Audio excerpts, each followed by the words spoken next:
you're on the first step of a really wonderful journey. You know, enjoy it, but discipline yourself too. Ball State has nurtured my curiosity, and the faculty have always encouraged me to keep asking more questions. What I really appreciate about Ball State is that it's taking an active role to make sure that diversity is part of the fabric of the university, so that students feel supported, that they feel welcome, and that they feel encouraged to achieve. My graduate school experience has really just transformed all the aspects of my life. It's transformed how I think about the world and the professional experiences that I'm hoping to have now that I'm going into the professional world. It's transformed the way that I look at people and the way that I hope that I'm communicating with those people and making an impact on their lives. So I had the opportunity to direct a feature-length film entitled The Healing Wall, where it's about the Vietnam Veterans Memorial in Washington, D.C. and how its unconventional aspects of landscape architecture led to a healing process of the Vietnam conflict. It impacted a lot of people's hearts. We're exposed on a regular basis to the types of things that will be asked of us ultimately in this field. Things like writing scientific literature, editing it, and thinking critically on a regular basis, performing different research essays. I looked at schools all across the country that had rhetoric and composition programs, and I applied to quite a few of them, but Ball State really stood out because of the competitive assistantships as well as the opportunity to work with really well-known and well-respected faculty members in my discipline as well. The best thing that Ball State gave me was a very supportive environment, somewhere that I felt I had the opportunity to try new things, but also knew that I had that safety net of people that would support me even if it didn't succeed. But more often than not, it did succeed, and I got to share in that with the people that I worked with. The culture and community at Ball State is really welcoming. So everywhere I go, I'm greeted with a smile. I've been able to make good relationships with staff members. For instance, at the Bracken Library, I can walk in and receive immediate attention. They remember my name. It's incredibly important in graduate school to find the people who will motivate you to be successful. I think, especially for me, because I moved across the country to come to this program and I didn't know anyone, it was very important that I found people who would support me on my graduate school journey. Never be afraid to ask for help from your peers, from your faculty. Like, everyone here is here to support you, and so you're here to support them as well. So, you know, be a part of the community, engage the community, you know, don't be shy about it. I mean, that's really what you're learning is not just from your teachers, it's from everyone around you. The first few days of grad school they were challenging because it's a different pace of work. During the day I was a teacher, and in the evenings I was a graduate student. So learning to juggle that around was a little bit difficult. But we had mentors in place, we had professors. Our professors left their doors open for us to go ask questions, to just talk. My advice for incoming graduate students would be prepared to be challenged. Be prepared to probably doubt half of everything you're doing for the first semester. That's normal, and it's not going to be easy. That's not why you're at graduate school. So be prepared to go through those challenges, but that is why you're here, to be challenged. Work hard and take chances, because this is the time. This is the time to be doing that. You're in a great place to be pushing yourself hard, learning and getting yourself out there and taking risks. Make the most out of your time here. It's going to fly by so fast. And the thing is, there's so many opportunities that this university provides, and you really want to utilize the time while you're here because you can accomplish some amazing things while you're here, and it's a great decision to come to this university, I assure you that. There's so many places for you to see, so I would definitely encourage you to get out there and meet new people, step outside of your comfort zone. After all, you are in a new space, so try to do something new. Graduate school will give you the discipline and the freedom to go out and pursue those ideas that you had, that you always wanted to bring to fruition. It gives you the time and it gives you the resources to make those things happen. And that's how the Healing Wall came to be. That's how my graduate school creative project came to be. And it's a wonderful time to have that freedom to, you know, build your great ideas and share them with the world.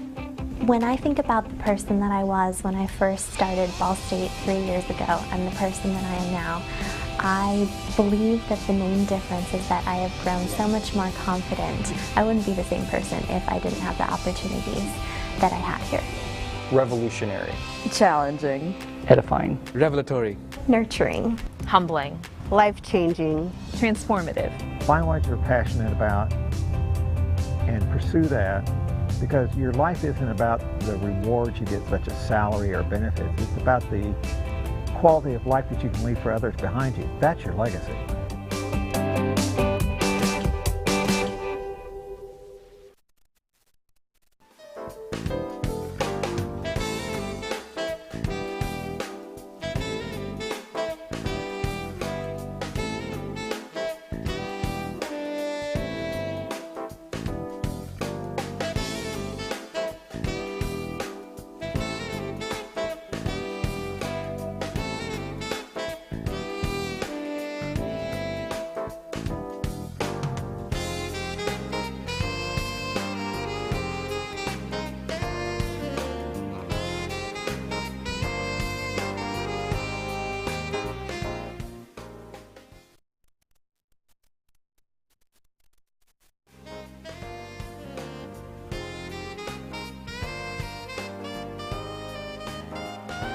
Welcome, and thank you so much for joining us today. My name is Faith Kellermeyer, and I'm the project manager at the Center for Emerging Media Design and Development.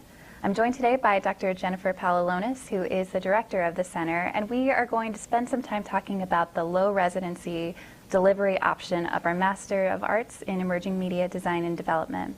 So to get us started, I'll talk a little bit about who this program was designed for. The low residency version of our program is intended for entry or mid-level career professionals who are interested in expanding their skill set to learn more about project management, design thinking, and multi-platform storytelling without disrupting their careers. So we've created a curriculum that works for people who want to stay at their jobs, and it's a flexible delivery option of this Master of Arts degree, but you learn the same skill set, you earn the same degree, and you have the same valuable assets when you're done with the program. So Jen, talk to us a little bit about how the delivery of this program works and how it's structured. Right, so as you mentioned, it's really designed with mid-career professionals in mind. People who aren't going to quit their day jobs, people who have families, people who would love to get a master's degree and add to their existing skill sets without disrupting their lives and their careers. So it's called a low residency program because while the majority of the coursework is online, there is a small amount of time at the beginning of each semester that the students will come together here at our Launch Fishers facility. And we think of it, that week together, sort of as an intense workshop or almost a conference-like setting. So imagine at the very beginning of each semester a Wednesday through Sunday schedule. So we're going to start probably late afternoon on Wednesday and run through late afternoon on Sunday here at Launch Fishers. And that intense time together will be focused on 2 classes that the students will be taking that semester.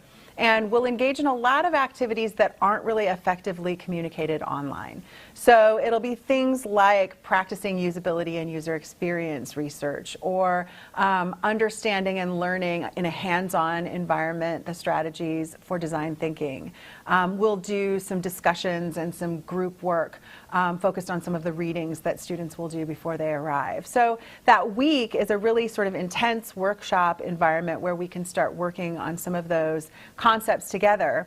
And then when that week is over, students will go back to their lives, back to their families, back to their jobs, and complete the remainder of the coursework online in close collaboration with the faculty members leading the courses. Students who are, in the Launch Fishers area may find that they want to meet in person a little bit more often, and so they will also have access to these Launch Fishers facilities to get together and collaborate as the classes unfold over the course of the semester. And because Ball State is so close, the faculty will be willing to make trips down to Launch Fishers as well during the course of the semester. But we've built in that flexibility so that the amount of time students want to meet face-to-face can be limited to not at all after that week-long workshop, or more frequently if they so choose. Now, you mentioned that each semester students are recommended to take 2 courses. So following that course of study, typically it would take 2 years for someone to complete the program. Talk to me about the first year. What is the curriculum like in the first year of the program? Right. So it's a 36 credit hour program. So if you do the math on that, again, we would consider a part-time student to take about 2 classes at a time. Now, I would like to note that we are willing to work with folks. So if, for example, someone comes and says, you know, this semester my job is really demanding, or my family life is really demanding, and I can only do 1 class this semester, we're certainly willing to work individually with students. It's very important to us in this low residency program that we create a very individualized experience for each student. But assuming a student were going through the program 2 classes at a time, they would take 2 classes in the fall, 2 classes in the spring, 2 classes in the summer for 2 years. So the first year of EMDD is very focused on that applied coursework. So EMDD is centered on 3 main concepts: design thinking. And when we say design in design thinking, we mean experience design. We mean the strategies that designers use to problem solve. So it's not graphic design. And one of the common questions that we have is, I don't have a graphic design background. Is this program right for me? And in fact, it is. Now, we do have design folks that are majors in the program, but we also have writers, we have creative folks, we have people with computer science backgrounds, because really we're building cross-platform experiences. So when we say design and design thinking, we're really talking about those problem-solving strategies. So students learn those design thinking strategies through a couple of courses. We also have a couple of courses focused on transmedia, cross-platform storytelling. So in those courses, we really look at how do you build a story world that unfolds over multiple platforms and over multiple types of experiences. And then finally, because we are focused on cross-platform experiences, we also need to understand usability and user experience design. So a couple of our courses are focused specifically on both the methods for studying usability and user experience and the theories and frameworks that govern how cross-platform storytelling affects user experience. Now, the program is pretty project-based, and that really picks up in the second year. So in the first year, you're learning all of the rudimentary knowledge that you'll need to do these projects. Talk about the second year and how the projects work. Yeah, so one of the most exciting things about EMDD is it is an applied program, and it is a program based on this idea of applying what you learn in that first year to a much more project-oriented and lab-oriented experience in the second year. So the second year courses we call our EMDD labs, and there are 2 primary labs that you're going to earn credit in. One is the Applied Research Lab. So if we think about all of the research that goes around building some sort of a cross-platform storytelling experience, we have things like audience understanding, ethnographic research, empathy research that helps us understand the audience, understand the market, understand the mission and the goals that we're trying to accomplish with a particular cross-platform experience. Then there's also usability and user experience research. So there are very specific systems and methods that you would need to learn and apply in order to create a usable, sound user experience. And so we teach students all of those methods, and then in the labs, they practice those methods in that research lab. The other lab is the Creative Projects Lab. So we're both researching a thing and we're building a thing. And so the Creative Projects Lab really focuses more on using those brainstorming and development processes to prototype cross-platform experiences and then execute those. And so in that second year, students are earning 3 to 6 credit hours in the research lab, 3 to 6 credit hours in the Creative Projects Lab. And then, of course, individual students are also working on a culminating project of their own. So this would be the thesis or the creative project. So if you're interested in doing a thesis, you would come up with a very specific research question that is of interest to you. And write a thesis. Theses typically are 5 chapters with an introduction, a literature review, methodology, a results section, and a discussion. So that's more of an academic pursuit. Students who might be interested in the future in getting a PhD, or students who are interested in applying what they've learned in a very specific way about empathy research or usability research may choose the thesis option. If you're not interested in the thesis research option, you could also do a creative project. And in that case, you would pitch specifically a cross-platform storytelling experience that you want to build. That could be related to the work that you do or your prior expertise. The thing that's different between the creative project and the thesis and the lab work is that the lab work is in partnership with a community partner. So in our labs, we're very much trying to solve real-world problems working with real-world partners. There's two ways that people in our low residency program could approach that. They could pitch a project for the labs that is somehow maybe tied to the work that they do professionally, or that's tied to, let's say, a local organization that they'd like to work with. Or they could join one of our existing projects that we have going on in the on-campus program at Ball State. Now, their work would still be online and through the low residency option, but there are a number of projects that we're doing that they could plug into and maybe bite off a piece of to help with in our labs. So just to give you a few examples, one of the projects that we're working on is with Jim Davis and the Professor Garfield Foundation.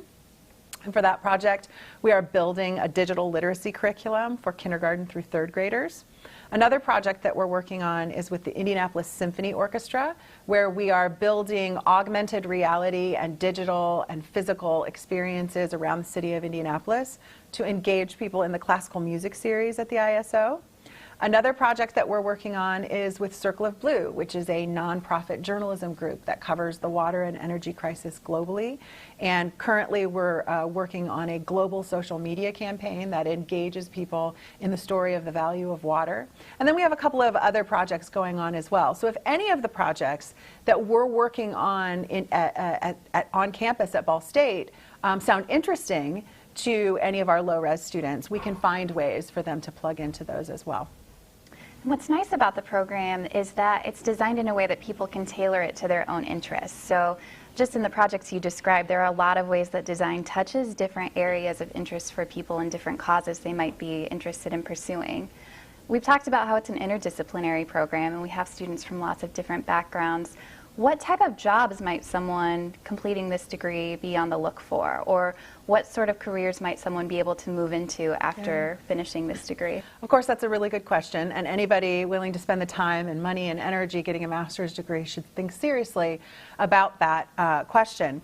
One of the interesting things about that question is when we get asked that, we often say, well, what is it that you want to do? What field do you want to work in? Because if we think about the way the world operates today, what field doesn't need people who can work in interdisciplinary collaborative teams to solve problems through cross-platform storytelling, and on top of that, understand how to build sound user experiences. So there's a lot of variety in terms of the types of jobs that people can get. We see people looking at jobs in project management in a variety of different fields. We see folks looking at jobs in web development and or webmaster for larger organizations. Strategic communication. So, any organization that has a strategic communication department that's looking at trying to find innovative ways to engage audiences. And then, of course, usability and user experience is an entire field in and of itself. And so there are companies that employ usability and user experience experts, and then there are also firms that do usability and user experience on more of a contract basis.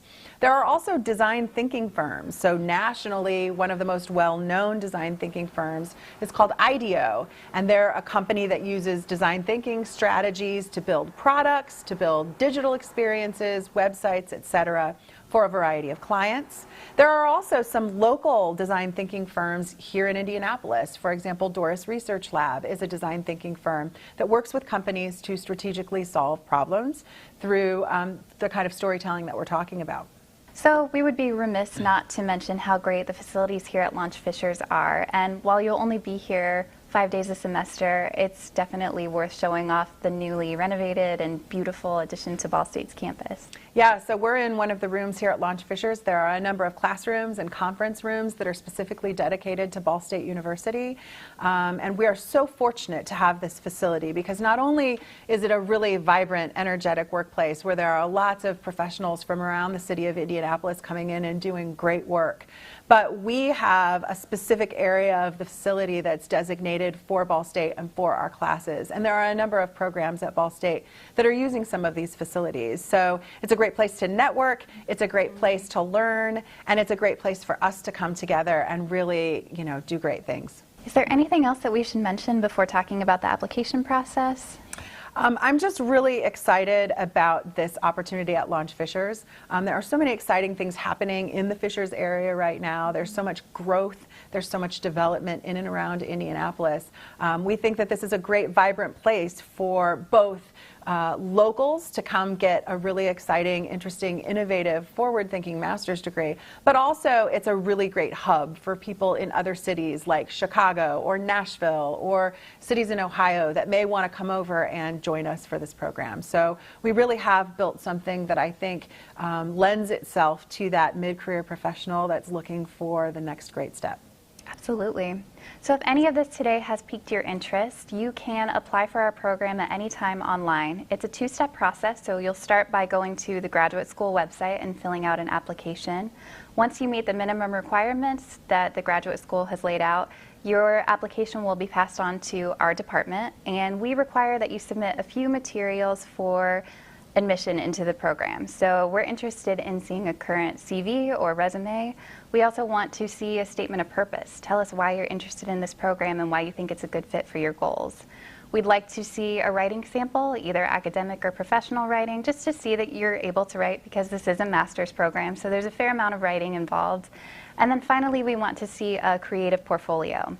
Now, that doesn't have to be a graphic design portfolio. Again, we're talking about design in general, not just a very specific corner of design. So we'd like to see what you do that you think makes you a good candidate for the program. Any sort of creative work works for us, and we'd be willing to answer any questions that you have about the application process as well. Good. Thank you so much for joining us today, and we look forward to talking with you more, answering your questions, and hopefully seeing your applications come in.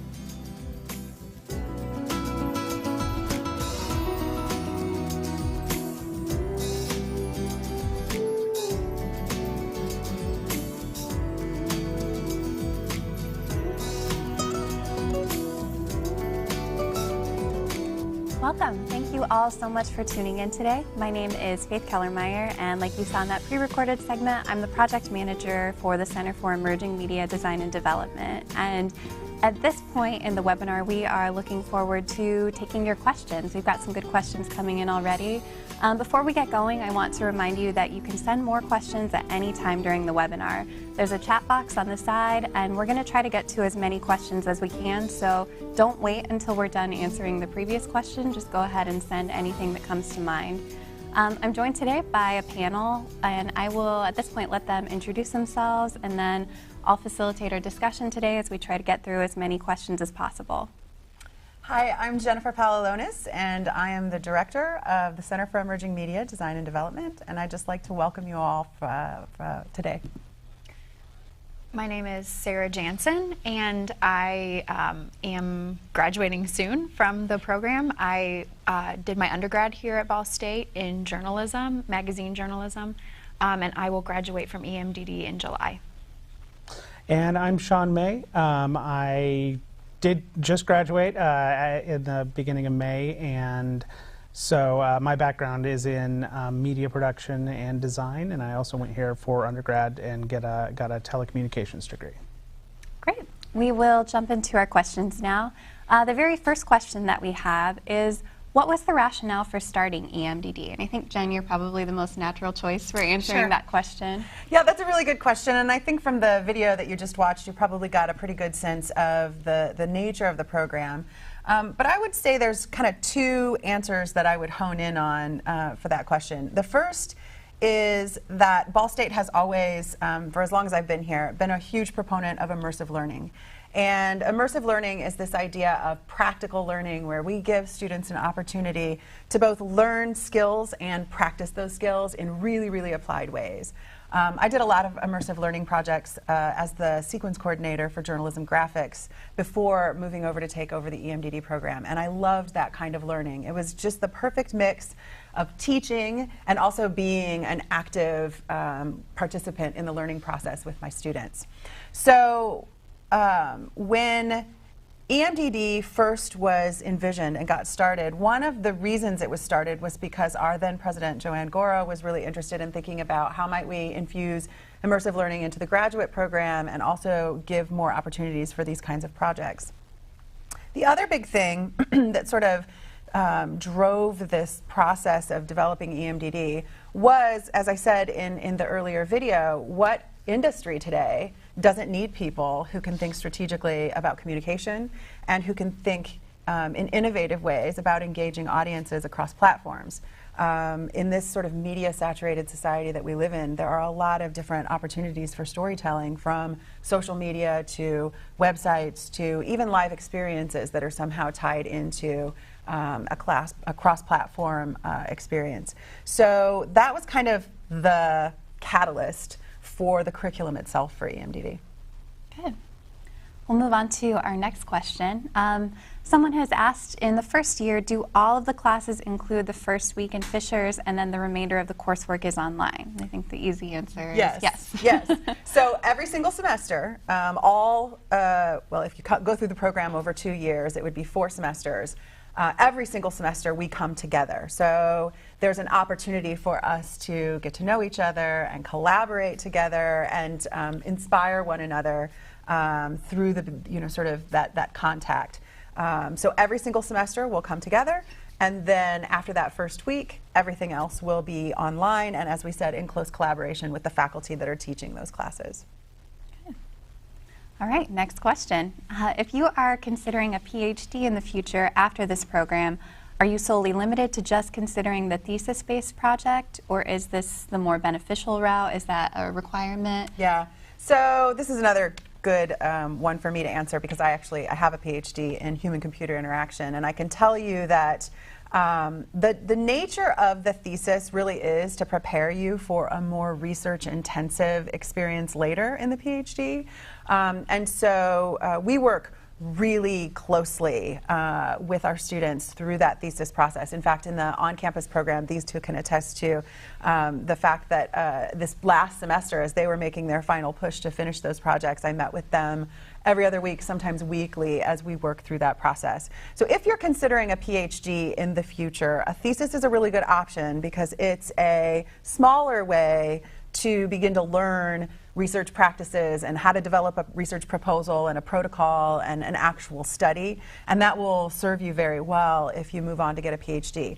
However, we don't require that. So even if you're planning on getting a PhD in the future, you can still go the creative project route if that's what you're interested in. But I would say if you come to me and say, okay, I want to do a creative project, but I think I might get a PhD later on, I would work very closely with you to make sure that we do a little bit of that research even as part of the creative project process so that you have that experience. Mm-hmm. And I think the two of you might be able to speak to the rigor of that process. I know, Sean, you did a thesis, and Sarah did a creative project, and both of you worked in industry for a little bit before coming to our program. And so could you just talk a little bit about how that stretched you and helped you grow as a researcher or as someone who creates things? Yeah, I would say as someone who did a creative project, there was an element definitely of research incorporated into my project. Actually, throughout the entire thing, it started with research. When you're thinking about designing an experience with the audience in mind, there's research throughout a project like that. So there was empathy research involved in mine, but there was also a question that I wanted to address in the project. And then my project wanted to motivate people to do something.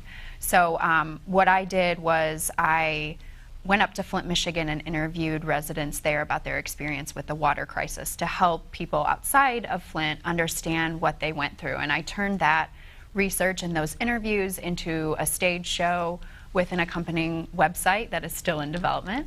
But then there was also a piece of gathering content from the audience and motivating them through the stories that I told to take an action, to provide content or to make a donation to Flint. So there was definitely research involved throughout the entire process. Mm-hmm. Right, and for the thesis that I did, it did teach me a lot on how to do research. Like I hadn't really My undergrad degree was in media production, so I didn't really do a lot of research-based projects in it. So coming into this and learning how to write a bibliography, how to, find all this information and how to make it into something, coherent and make it into a finished product was quite a learning process. And yeah, it was really beneficial. Like, I feel like it has prepared me for not only possibly pursuing a PhD, but also in future endeavors that may not even be related to research. Yeah. I think that's a pretty good segue into the next question, because we do take people from lots of different backgrounds. So another viewer has asked, what kinds of backgrounds or undergraduate degrees do people who apply to EMDD typically have? Yeah. So here's the thing about EMDD. I am so much less concerned about what your background is than I am whether or not you have a real desire to think about strategic communication and ways to use your background to create innovative and interesting experiences. So we have students from a variety of different backgrounds. In our on-campus program, let's see if I can list them all. We have sort of what you would consider pretty typical for a degree like this, such as creative writers, journalistic writers, graphic designers, folks with computer science background, broadcast, video, editing, and production backgrounds. But we also have a couple of students that are maybe not what you would immediately think would be attracted to EMDD. We have somebody who had an undergraduate degree in theater. We had a student with an undergraduate degree in art, and then one in art history, and then actually history. We had a history major in our program. And to be perfectly honest with you, I think we would all agree those folks were some of the most successful people in that first year cohort. And what they're really looking at is how, for example, our history major was looking at how to build a cross-platform experience to engage people in museum experiences, or digital museum experiences, or digital history. Our theater major was looking at both cross-platform experiences in that sort of theatrical storytelling environment, but also she was approaching her research from, looking at transmedia storytelling and how that affects storylines. So we have lots of different types of folks in our program. In our first, we've already accepted some folks into the low-res cohort. And in that cohort, there are some business majors, a psychology major, a sociology major. So again, in a user experience design setting, all of those different skill sets are applicable, and the projects that you do, I think, will draw on that background and experience and add these new skills to your tool set. So adding design thinking strategies, usability and user experience design research methods, and cross-platform storytelling strategies. Good. Our next question asks, how will the skills you teach in EMDD help me in my current job? And I think that also is a good question to go to you, Jen, Sure. probably. Although I'd like these two to weigh in on it as well. I think, again, it really depends on your background. So I sort of believe that in our fields and in communication and strategic communication, getting a master's degree in more of what you already know is not really that valuable. I have an undergraduate degree in journalism. I graduated from Ball State. I worked in two of the largest newsrooms in the country. I didn't get a master's degree in journalism, not because I don't think that's valuable, but because I feel like the 6 years that I worked in two really large newsrooms was a great master's degree in and of itself. And so I actually had a master's degree in composition and rhetoric because I was interested in that, and I was interested in more technical writing and building those skills. So I think that the way in which the skills you learn in EMDD will help you in your current job will be that it will add to what you already know some really interesting and innovative strategies for both storytelling and also big picture problem solving, critical thinking, strategic thinking about storytelling. And then of course the usability and user experience methodologies and strategies are really valuable in a world that is heavily laden with digital media. But I'd also like you two to talk a little bit about your backgrounds and why maybe EMDD was a great fit for you. Yeah, I don't know that I actually realized how great of a fit EMDD was until I got through the program and really understood the skills that were taught in it.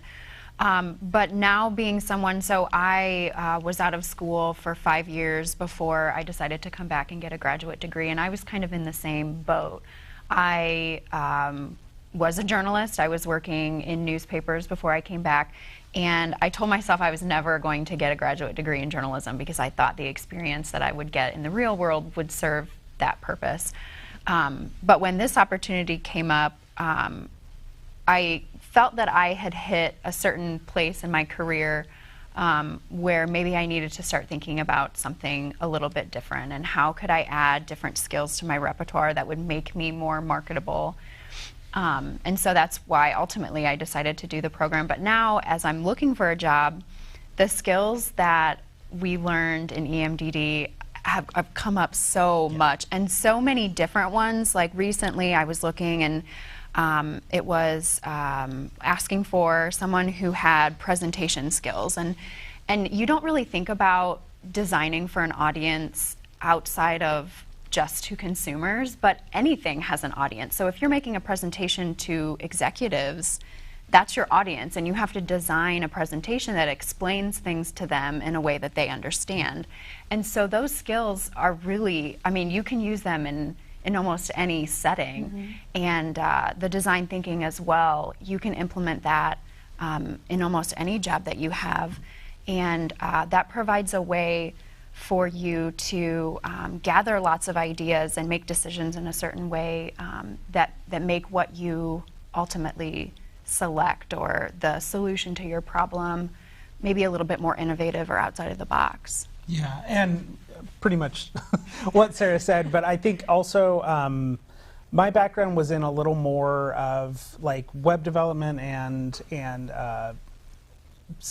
more like solitary things. And so one thing that EMDD really taught me was communication and how to work together as a team, and how to kind of effectively manage a large project, maybe something that I hadn't really had a lot of experience in, but being able to learn how to do that and learn how to work with other people through this design thinking framework that we're provided with, I think really helped and really kind of energized me and let me use the skills I already have more effectively when I'm around people who you know want to produce something great, and I have this small set of skills that can help that.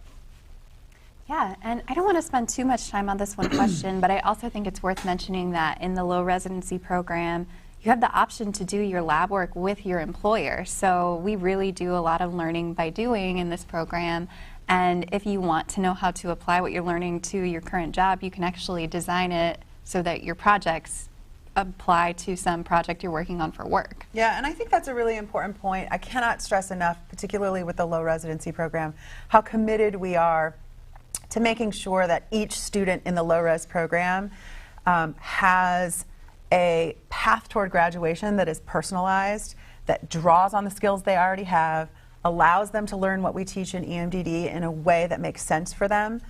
So while you do have those core courses, everything we do in those courses, from discussions to projects, and everything we do in our labs, from projects to even opportunities if you want to collaborate with each other, will be catered to you, what you want to learn, what you want to get out of the program, and how, what skill sets you bring to the table.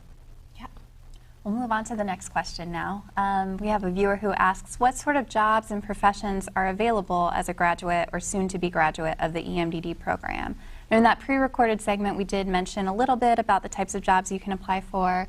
And I think maybe the two of you could talk about the types of jobs you've been interviewing for and looking for post-graduation, or soon-to-be post-graduation for Sarah.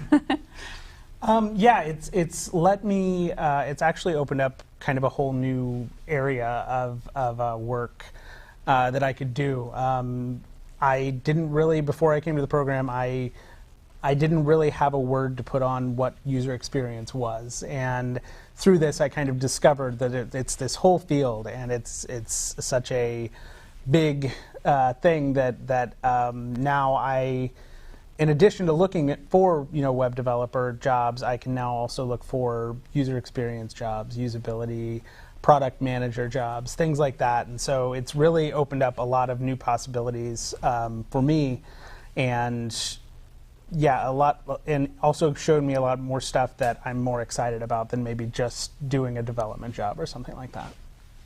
Yeah, I would say that as people who have experience, the addition of a master's degree can kind of push you to the next level, for us at least. You know, obviously it depends on where people are coming from, but a lot more managerial opportunities in strategy, so whether that's content strategy or whether that's strategy in product development or content development. Yeah, overseeing more teams and being kind of just that like higher level, like being able to not be like the boots on the ground and be the person who is a little bit offering more oversight and thinking long term and strategizing for, you know, whatever area it is you're in, whether that's content or product. Something else I would add to that, there are a lot of companies and organizations that are beginning to apply design thinking within the organization. We're seeing it in journalism, but also museums are huge with design thinking and building cross-platform experiences. I often use the museum exhibit analogy because we all can sort of relate to the fact that in 2017, a museum, number one, isn't just a place that you go to look at art, but it's a place that includes cross-platform experiences that allow people to engage with the museum's content, both within the walls of the museum, but also in the digital space and in apps and in,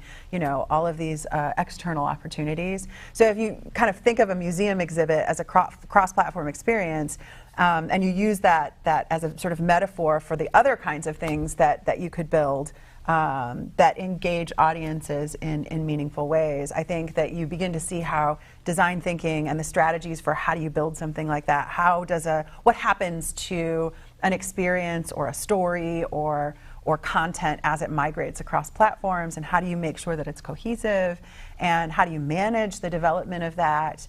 All of those things are, I think, pretty relevant in a lot of different industries.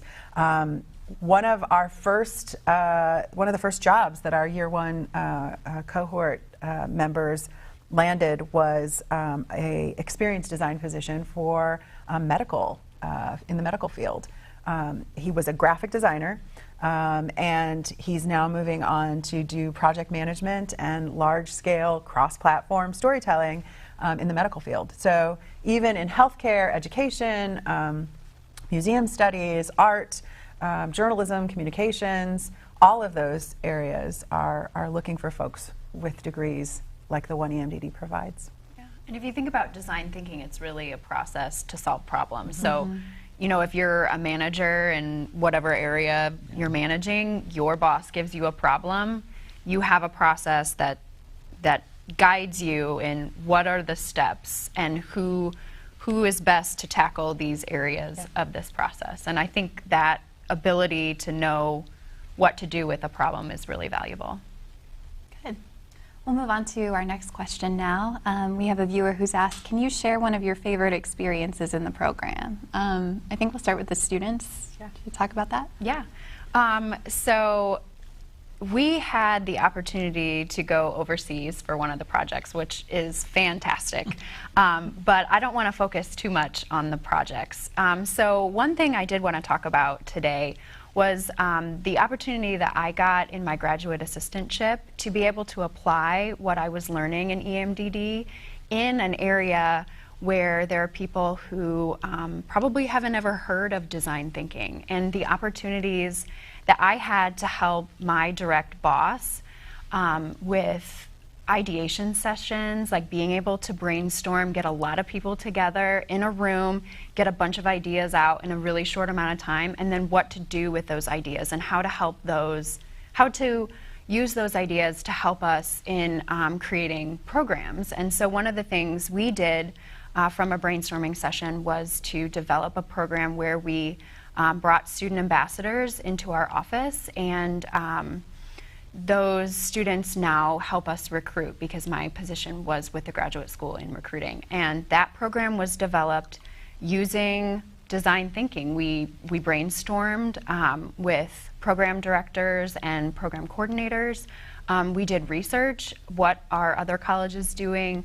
And this year, my second year of the program was the first year of that program, and it turned out pretty well. And we had a lot more people touching students as far as giving them tours and providing them information, and I think it really helped us. And so that was an opportunity that I had to use what I was learning in EMDD and help another area on campus and to apply it with people who maybe aren't doing the same things.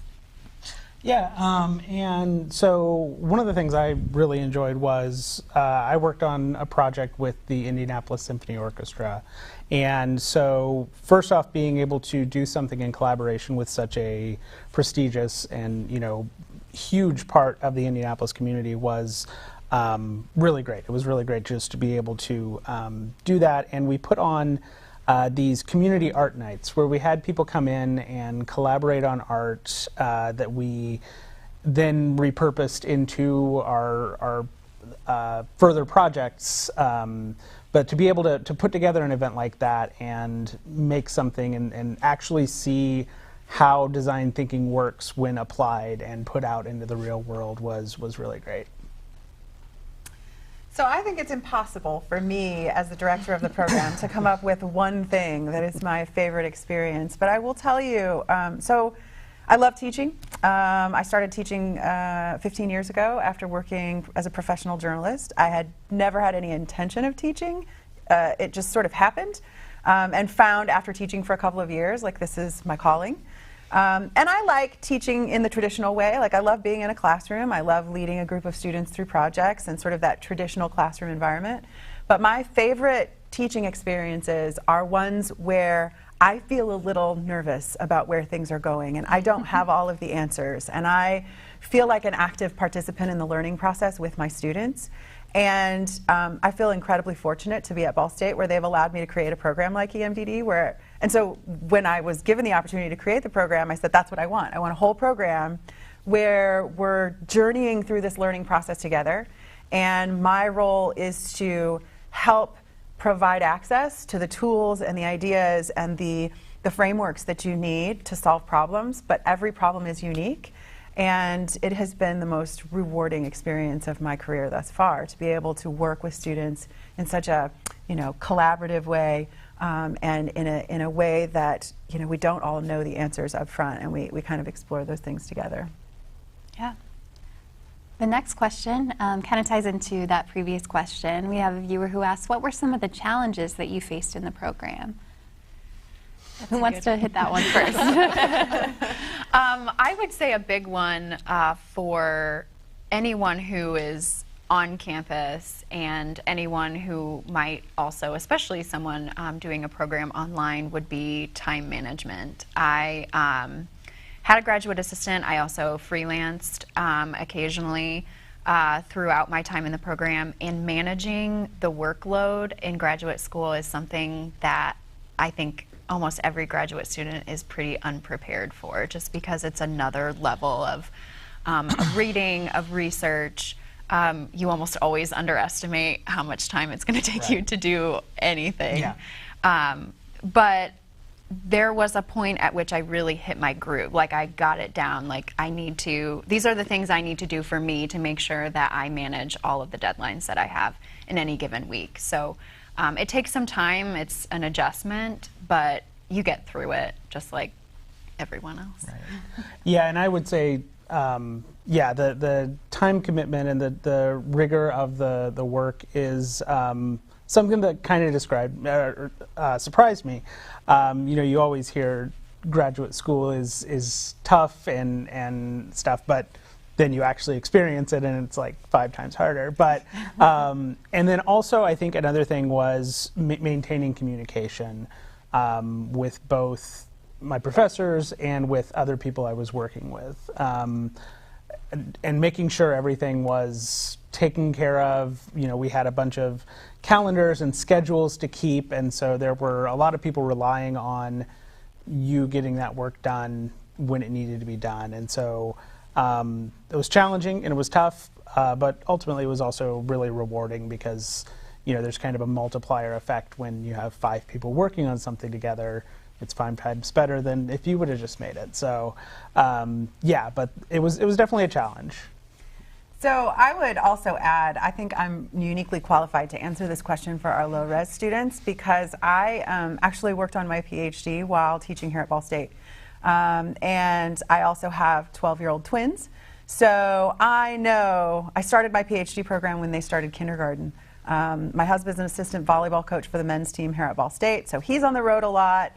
I was getting my PhD in Indianapolis at IUPUI in the College of Informatics and Computing, and writing a dissertation and working full-time and trying to manage all of that, you know, home life and work life and academic life all at once. And I think that, you know, it is hard. It's a challenge, and it's certainly there's an adjustment period to figuring all of that out. But I also think that as, you know, as director of the program, if you decide to join us in EMDD, you're lucky because I've done what you're doing. And I can help. And I can help both from the perspective of giving you advice and helping you figure out how to manage it all, but also I'm understanding of those work and life commitments. And I think, again, for our low residency program, probably more so than our on-campus program where all of our students are full-time students, Faith and I are going to work very closely with you to make sure that, you know, we're providing you with the support you need and helping you through that process. Yeah. Let's move on to our next question. We have a viewer who's asked, I'm looking for teaching opportunities at universities post-masters, especially outside the USA. Could EMDD prepare or give me an edge in that direction? And I would say yes. I think that the design thinking tools and strategies we teach are very similar to the way that you co-create knowledge in a classroom. And we've also done research in education, and there's, in my mind, a very clear connection between those two things. And I think you're probably the most qualified to answer that question. Yeah. Again, I think Faith's right. I think the things that we're teaching in EMDD are applicable in so many different ways and in so many different fields. And certainly, I will tell you, having taken over this program and having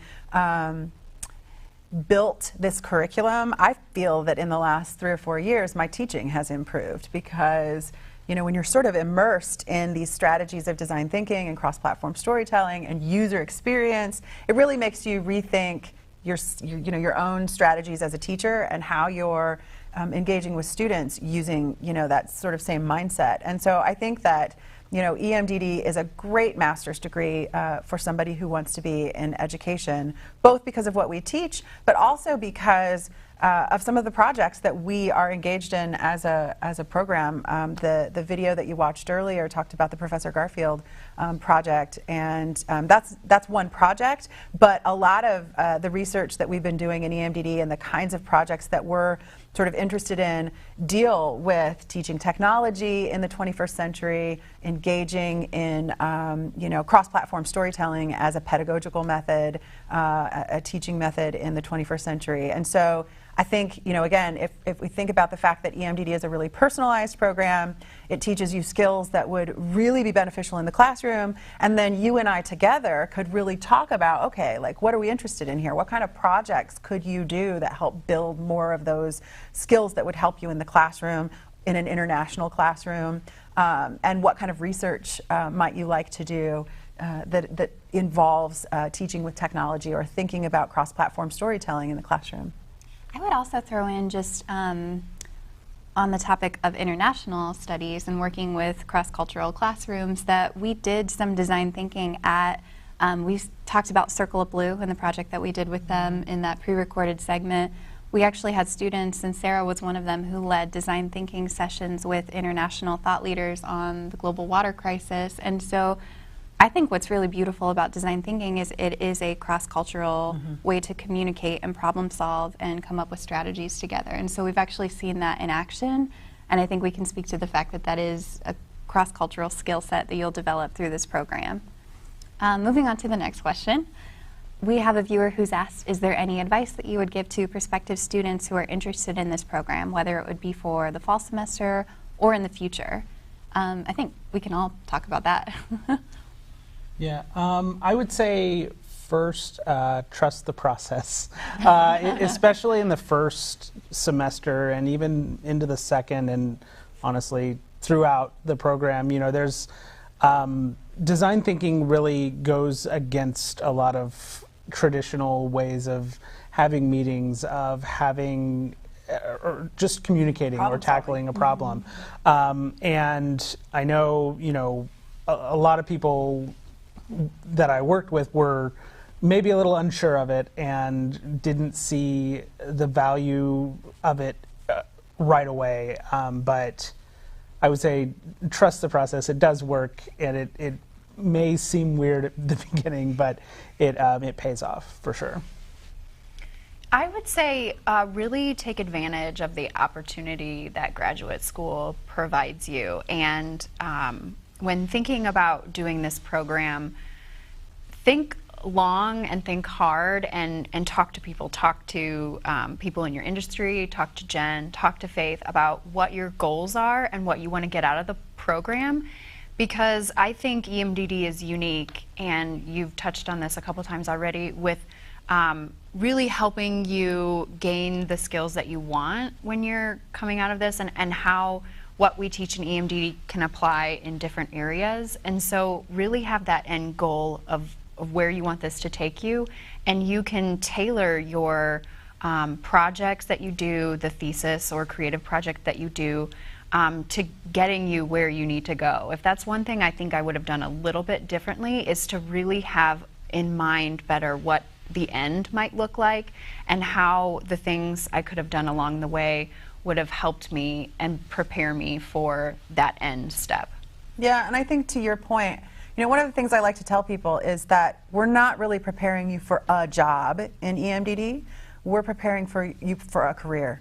And I think that everything you learn in EMDD, none of it will be obsolete in 5 years. None of it will be something that you feel like you've sort of lost or, you know, need to brush up on. It will be a set of storytelling and communication and problem solving and experience design skills that will stay with you for your career. And that as you grow in your career, as you learn more, as you get promoted, as you, you know, become more accomplished, these are the types of skills that will continue to be sort of the core of the toolbox that you're working with. A couple of other practical pieces of advice that I would say: if you're planning on, if you're considering registering for this fall, you know, we're almost into June, and we'll be accepting students for another couple months, but I would urge you to apply sooner rather than later so that you get in the system. If EMDD is something you're thinking about more long-term, so maybe not this fall, but you're thinking, you know, I'm going to give it a few months and I might start a year from now or a little bit later, I would say my best advice is keep in touch with me. I love talking with students and prospective students, and you know, we try to do a really good job through our social media channels, our Twitter feed and our Facebook account for EMDD, and also our centerforemdd.com website, of updating what's going on in our program, what we're working on. Of course, the low-res students will be included in that website once they start the program, so you'll get to maybe catch up and see, oh gosh, what are the low-res students doing in the first, you know, semester or two of the program. And I think that'll be a really good way, if you're thinking, you know, further out for registration, you know, keep in touch with us and see what we're doing. Yeah. Well, unfortunately, we have run out of time for answering more questions, and I just want to thank you all for participating and remind you that we are more than willing to talk to you individually. We'd be happy to set up a one-on-one conversation with Jen and I. We also want to remind you that by joining us today, you're eligible for a 50% waiver off of the application. You can use that within 30 days, and I will send you some more information about that following the webinar. Another reminder, the application process is 2 steps. You apply online at the grad school's website. We're so happy that you were able to join us today. We hope that your applications come in, and like I said, we'd be willing to answer any other questions you have.